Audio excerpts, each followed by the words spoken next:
ಅನೇಕ ಶಬ್ದಗಳು ಒಂದು ತಲೆಮಾರಿನ ಜೊತೆ ಮಾಯವಾಗಿ ಹೋಗುತ್ತೆ. ನಮ್ಮ ತಾಯಿ ಬಳಸ್ತಾ ಇದ್ದ ಶಬ್ದಗಳು ನನಗೇ ಗೊತ್ತಿರಲಿಲ್ಲ, ಅವರಿಂದ ಕಲ್ತುಕೊಂಡದ್ದು. ನನ್ನ ಮಕ್ಕಳಿಗಾಗಲಿ ಅಥವಾ ಈಗಿನ ಕಾಲದವ್ರಿಗಾಗಲಿ ಹೇಳಿದ್ರೆ ಅಂತ ಶಬ್ದ ಇದೆಯಾ ಕನ್ನಡದಲ್ಲಿ? ಅರಗು ಅಂತ ಒಂದು ಶಬ್ದ ಇದೆ.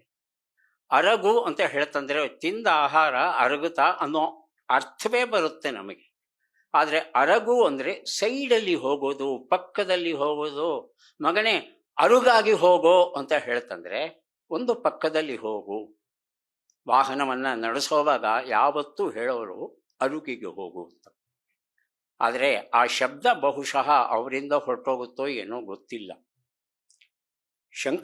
ಅನಂತನಾರಾಯಣ ಅವರು ತಮ್ಮ ಕಾಲದಲ್ಲಿ ತಾವು ಕಂಡಂಥ ಶಬ್ದಗಳು, ಕೇಳಿದಂಥ ಶಬ್ದಗಳು, ಅವುಗಳ ಅರ್ಥ ಇವೆಲ್ಲವನ್ನೂ ಬರೆದಿದ್ದಾರೆ.